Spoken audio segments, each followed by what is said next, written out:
Hair patch versus hair transplant. Hair ফলের initial স্টেজে আপনি হেয়ার প্যাচ ইউজ করবেন না হেয়ার ট্রান্সপ্ল্যান্ট করাবেন, সেটা নিয়ে ভাবছেন তো? তাহলে চলুন আজকে এই ইম্পর্টেন্ট টপিকটা নিয়ে আলোচনা করা যাক।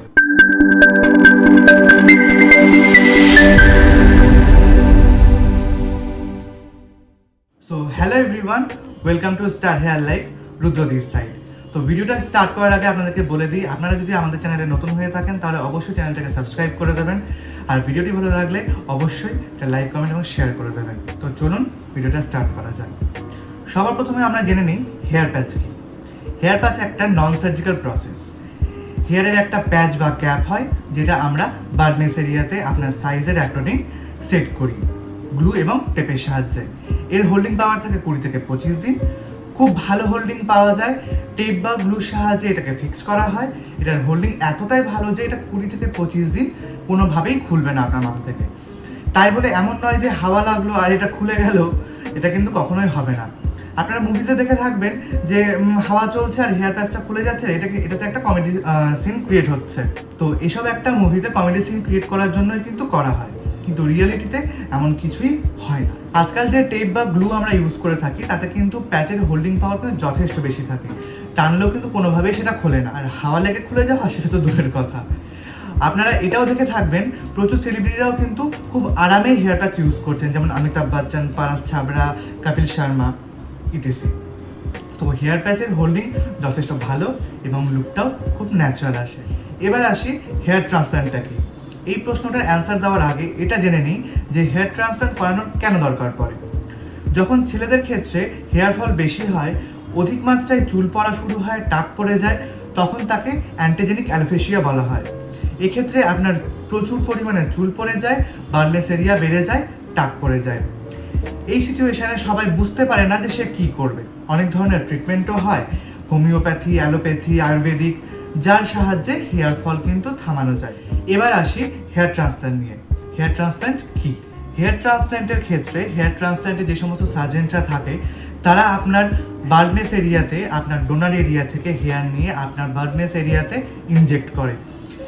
এই হেয়ার আপনার শরীরের যে কোনো জায়গার হতে পারে, ব্যাক সাইডের হোক বা চেস্টের হোক বা আন্ডার আর্মের হোক, আর এটার কোনো গ্যারেন্টি নেই যে এই হেয়ারগুলো পরে গিয়ে গ্রোথ হবে বা ঠিক থাকবে। শুধু আপনাকে একটা ছবি দেখিয়ে আপনার মাথায় ঢুকিয়ে দেওয়া হয় যে হ্যাঁ এটা কিন্তু সাকসেস হবেই, বাট এটার সাকসেস রেট কিন্তু ভীষণ কম, আর এটা একটা পেইনফুল সার্জিক্যাল প্রসেস। আর হেয়ার ট্রান্সপ্ল্যান্টের পরে ডক্টর আপনাকে একটা মেডিসিন নিতে বলে, যেটার নাম হচ্ছে ফিনাস্ট্রেট, আর যেটার প্রচুর কিন্তু সাইড এফেক্টস আছে। এটা আপনারা চাইলে গুগলও করে নিতে পারেন যে ফিনাস্ট্রেটে কী কী বেনিফিটস আছে আর কী কী সাইড এফেক্টস আছে। একটা কথা, যেটা আমি কিন্তু হেয়ার ট্রান্সপ্ল্যান্টকে কিন্তু খারাপ বলছি না। আমার অনেক বন্ধুরাই আছে বা কিছু রিলেটিভসরাও আছে যারা হেয়ার ট্রান্সপ্ল্যান্টের রেজাল্টে কিন্তু একদমই স্যাটিসফাইড নয়। তারা যে ডেন্সিটিটা চেয়েছিল সেটা কিন্তু তারা পায়নি, এবং প্রতিনিয়ত মেডিসিন নেওয়ার ফলে বডিতে কিন্তু অনেক রকমের সাইড এফেক্টসও পড়েছে। তাছাড়াও এটা একটা পেইনফুল সার্জিক্যাল প্রসেস। এই ট্রিটমেন্টে একটা নিডল থাকে যেটা আপনার স্ক্যাল্পে ঢোকানো হয়, যার জন্য কিন্তু ব্লিডিংও হয়। এর ফলে কিন্তু অনেক প্রবলেমও হতে পারে। আমার কিছু বন্ধুরা আছে যারা হেয়ার ট্রান্সপ্ল্যান্ট করানোর পর প্রায় 9-10 দিন কিন্তু ঠিকমতো শুতে পর্যন্ত পারেন। তো হেয়ার ট্রান্সপ্ল্যান্ট তো আমি নিজে থেকে কখনোই কাউকে সাজেস্ট করবো না বা রেকমেন্ড করবো না, কারণ হেয়ার প্যাচকে কম্পেয়ার করে দেখা যায় যে এটা কিন্তু একটা safe method, non surgical process and easy to carry. শুধু একটু মেনটেনেন্সের প্রয়োজন। লুক আর ডেন্সিটিও আপনি নিজে ইচ্ছা মতো পেয়ে যাচ্ছেন। ইউটিউবে অনেক ভিডিওতেই আমি দেখেছি যে অনেকেই বলে যে হেয়ার প্যাচ আমাদের মাথার যে পোর্শনে ইউজ করা হয় সেই পোর্শনে নাকি যে সমস্ত ছোটো ছোটো হেয়ার গ্রোথগুলো থাকে সেগুলো নাকি গ্রোথ হওয়া বন্ধ হয়ে যায়। এটা কিন্তু একদমই ভুল কথা। হেয়ার প্যাচের ক্ষেত্রে আমরা যে বেস ইউজ করি বা আমরা যে টেপ ইউজ করি বা গ্লু ইউজ করি সেটা কিন্তু ভীষণ পরিমাণে স্কিন ফ্রেন্ডলি। এটাতে হেয়ার গ্রোথ কখনোই কিন্তু বন্ধ হয় না। আপনারা যখন সেলফ সার্ভিস করবেন বাড়িতে বা আমাদের কাছে এসে সার্ভিস নেবেন, তখন আপনারা দেখতে পাবেন যখন আমরা হেয়ার প্যাচটাকে রিমুভ করবো বা আপনারা যখন নিজেরাই হেয়ার প্যাচটাকে রিমুভ করবেন, আপনার মাথার সেই পোর্শনে কিন্তু সেই হেয়ার গ্রোথগুলো কিন্তু সেমভাবেই থাকে। সেটাকে আপনাকে ট্রিমারের সাহায্যে ট্রিম করে নিয়ে তারপর কিন্তু আপনাকে হেয়ার প্যাচটা সেট করতে হচ্ছে।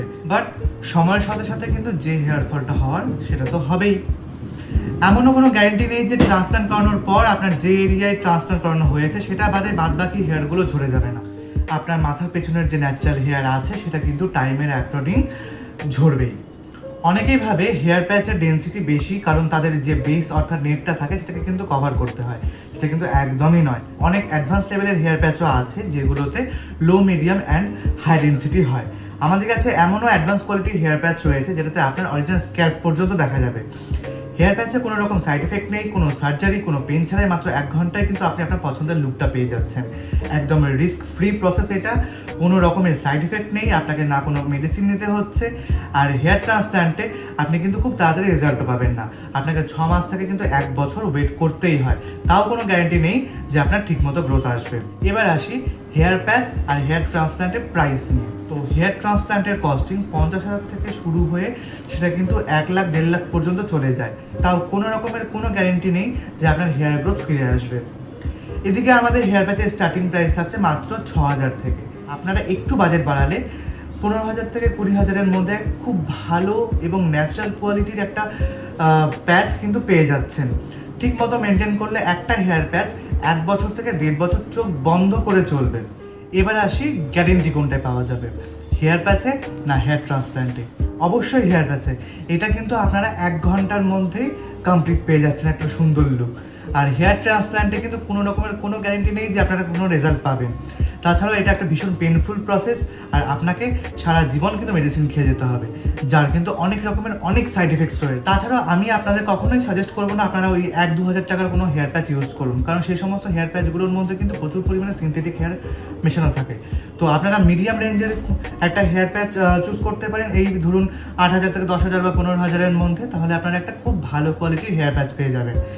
ভিডিওটি যদি ভালো লেগে থাকে আর হেল্পফুল মনে হয় তাহলে অবশ্যই কিন্তু লাইক, কমেন্ট এবং শেয়ার করতে ভুলবেন না।